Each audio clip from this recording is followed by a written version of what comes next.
Hello guys, आज हमने next topic करना है चैप्टर नंबर 1 का रियल नंबर्स का।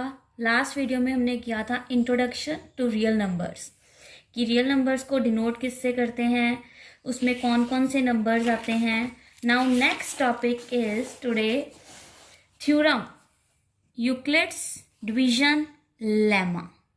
Euclid's division lemma. Euclid's division lemma जो है वो आपकी बुक में एनसीईआरटी बुक में पेज नंबर 3 पे theorem number 1.1 Euclid's division lemma उसको डिस्कस करने जा रहे हैं। यूक्लिड्स क्या है? यूक्लिड्स है एक साइंटिस्ट का नेम ऑफ साइंटिस्ट है। डिवीजन जो सिंपल डिवाइड करते हैं हम। लेमा एक सेटअप कि साइंटिस्ट यूक्लिड्स ने जो डिवीजन का एक सेटअप है उसको डिस्कस किया है। नाउ इसमें क्या है, if a and b are two positive integers. मैंने कल डिस्कस किया था लास्ट वीडियो में कि जो इंटीजर्स हैं उसमें पॉजिटिव नेगेटिव दोनों होते हैं। तो इसमें क्या है, उसने 2 पॉजिटिव इंटीजर्स की बात की है। Then they must satisfy the condition। वो कहता कि अगर a एंड b दो पॉजिटिव 2 इंटू पॉजिटिव इंटीजर्स हैं तो वो जो है सेटिस्फाई करेंगे कौन सी कंडीशन को, a is equal to b q plus r। a equal to b q plus r। a positive integer, b is also positive integer. Now q is quotient, r is remainder। अब आप कहोगे इसमें quotient and remainder। अब ये जो चीज़ है, ये जो quotient and remainder वर्ड्स हैं, ये हमने किया यूक्लिड्स डिवीजन लेमा है। डिवाइड डिस्कस कर रहा है, डिवाइड का सेटअप है। तो उसमें हम जब डिवाइड करते हैं, डिवाइड में डिवीजन में 4 नाम जो हैं वो मेन डिस्कस होते हैं। एक होता है डिविडेंड। जब हम अपनी डिवीजन करते हैं, जो मिडल में नंबर बीच में नंबर रखा जाता है उसको बोलते हैं डिविडेंड। देन बाहर जो होता है वो है डिवाइजर। 2 नंबर्स को डिवाइड करके जो हमारे पास बाहर आंसर में कोई नंबर आता है उसको बोला जाता है कोशेंट। देन लास्ट में उसको सॉल्व करने के बाद जो हमारे पास नीचे लेफ्ट बच जाता है वो है रिमाइंडर। अब ये 4 नाम थे जिसमें से मैंने 2 नाम जो है इस कंडीशन में यूज किए, Q quotient, R is remainder. अब जो R है इसके लिए क्या है, जो R की वैल्यू होगी वो किसके बीच में सेटिस्फाई करेगी, किसके बीच में रहेगी, 0 less than equal to R less than B। R की वैल्यू जो है वो किसके बीच में रहनी है, 0 से लेके B के बीच में। B यानी कि जो हमारा ये वाला इंटीजर होगा। अब 0 से बड़ा और 0 से के इक्वल जो R की वैल्यू है वो 0 से बड़ी होगी या फिर इक्वल होगी। ठीक है। अब आप कहोगे कि B क्या है, B तो एक इंटीजर था। इंटीजर यानी कि कोई भी एक नंबर, बट पॉजिटिव इंटीजर है तो पॉजिटिव नंबर। अब आप देखो, जो मैंने ये 4 नाम डिवाइड का सेटअप किया था उसके अकॉर्डिंग इस कंडीशन को हम रखते हैं कि मान लो इसमें B जो है वो डिविडेंड है, sorry B divisor, A is dividend. A dividend है एंड B इज डिवाइजर। अब B जो है ये डिवाइजर में काउंट हुआ, A जो है वो डिविडेंड में काउंट हुआ। अब उसके बाद जो ये Q है, ये इसको डिवाइड करेंगे, एक को B से डिवाइड किया तो कुछ भी हमने नंबर किया, किसी नंबर को डिवाइड करते हैं, यहाँ पे कोशेंट आ गया कोई नंबर, उसको सॉल्व किया, सब्ट्रैक्ट किया, देन नीचे आ गया रिमाइंडर। जस्ट लाइक जैसे हम डिवाइड करते हैं, कोई नंबर ले लिया मैंने 10/6 यानी कि 10 डिवाइडेड बाय 6। मैंने उसको फ्रैक्शन फॉर्म में लिखा, इस फ्रैक्शन फॉर्म नंबर को मैंने उसमें डिवाइड साइन से भी लिखा, दोनों तरह से उसका मतलब है डिवाइड होना। जब मैं इस नंबर को डिवाइड करूंगी, 10 is dividend and 6 is divisor. जब मैंने 10 को डिवाइड किया 6 से, 6 के टेबल में काउंट किया, 1 पे गया 6, देन अब इसको सब्ट्रैक्ट किया, देन लेफ्ट क्या आगे हो गया 4। अब इसमें 6 क्या है, डिवाइजर जिसको स्मॉल डी से डिनोट किया जाता है। 10 क्या है, डिविडेंड जिसको कैपिटल डी से डिनोट करते हैं। 1 क्या है, कोशेंट जिसको क्यू से करते हैं। 4 इज रिमाइंडर जिसको आर से करते हैं। अब इस कंडीशन में मेरे पास जो है क्या हो गया, ए क्या है 10 हो गया, बी 6 हो गया क्योंकि बी बाहर था divisor, Q 1 quotient and R is remainder then 4।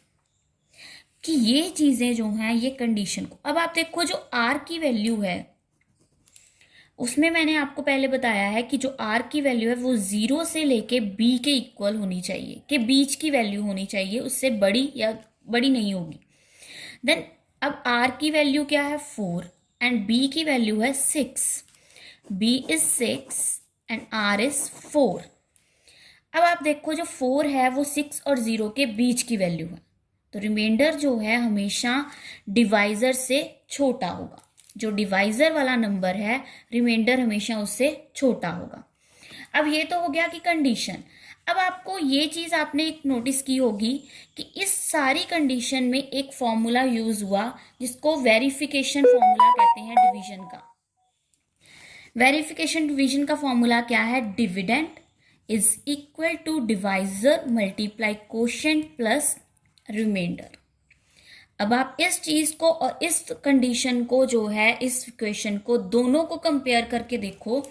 Dividend इसमें मेरे क्या था ए, वो ए आ गया। डी डिवाइजर क्या था, मैंने लिया बी, बी आ गया। मल्टीप्लाई क्यू यानी कि quotient plus remainder, same condition as it is first वाली। हाँ जी, अब ये हो गई। अब उसके बाद आता है फाइंड द एचसीएफ वैल्यू, कि एचसीएफ कैसे फाइंड करना है। एचसीएफ क्या है, highest common factor, highest common factor, कि कोई नंबर्स हैं उन दो चीजों में कॉमन, एक मेन कॉमन चीज जो सेम चीज है, सेम नंबर है, वो उसका फैक्टर्स, हाईएस्ट कॉमन फैक्टर। अब हमने देखना है कि हाईएस्ट कॉमन फैक्टर को इस कंडीशन के साथ कैसे किया जाता है। जो हमने कंडीशन ली है यूक्लिड डिवीजन लेमा में, उसके साथ कैसे किया जाता है इसको हम करेंगे। सबसे पहले इसके लिए दो नंबर्स ले लेते हैं एग्जाम्पल।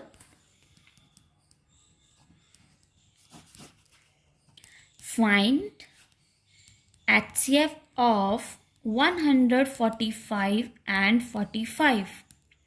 मैंने दो नंबर्स लिए 145 एंड 45, मुझे इसका हाईएस्ट कॉमन फैक्टर फाइंड करना है। हाईएस्ट कॉमन फैक्टर फाइंड करने के बहुत सारे मेथड्स होते हैं, बट जो हम यूक्लिड्स डिवीजन लेमा कर रहे हैं उसके लिए यहाँ पे यूज होगा लॉन्ग डिवीजन मेथड, जिसको हम करते हैं लॉन्ग डिवीजन मेथड के साथ एचसीएफ मेथड यूज करते हैं। उसके लिए हम क्या करेंगे, सबसे पहले डिवाइड करेंगे। अब इसमें जो ग्रेटर नंबर है वो हमारा डिविडेंड, जो स्मॉलर नंबर है वो हमारा डिवाइजर। अब आप देखो यहाँ पे 145 ग्रेटर देन 45, तो 145 बीच में और 45 बाहर। अब इसको डिवाइड करेंगे 45 के टेबल में 145 तो नहीं पॉसिबल, उससे छोटा नंबर आएगा 3 पे 135।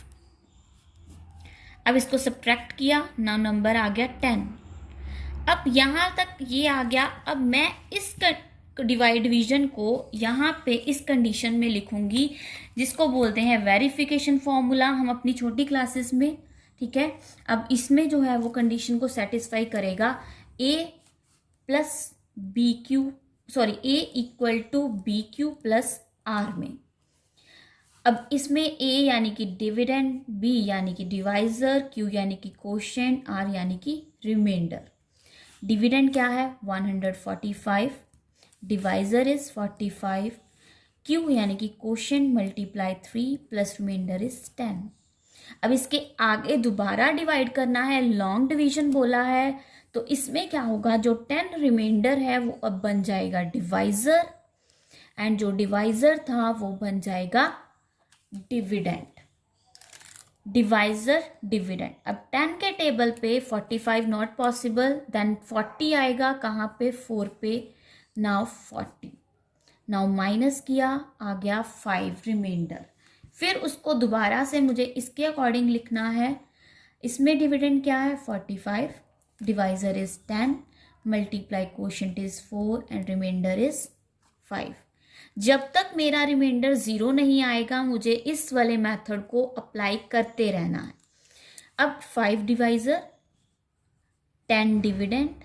अब इसको दोबारा से डिवाइड किया, 5 के टेबल पे 10, 2 पे, देन 10 माइनस 0। अब मेरे पास रिमाइंडर आ गया 0, तो इसका मतलब यहाँ पे मेरा मेथड खत्म हो जाएगा, डिवीजन खत्म हो जाएगी। ठीक है, अब इसको दोबारा से उसी कंडीशन में लिख दिया मैंने। अब मेरे पास जो लास्ट में डिवाइजर आया वो है 5, तो इसका मतलब जो मेरा HCF है वो क्या है, 5। हाईएस्ट कॉमन फैक्टर क्या आया इन दोनों नंबर्स का, 145 एंड 45 का 5। ये किसको किसके अकॉर्डिंग किया, यूक्लिड्स डिवीजन लेमा के अकॉर्डिंग। ठीक है, ये कंडीशन जो है वो हमारे डिवीजन के वेरिफिकेशन फॉर्मूला के अकॉर्डिंग चल रही है।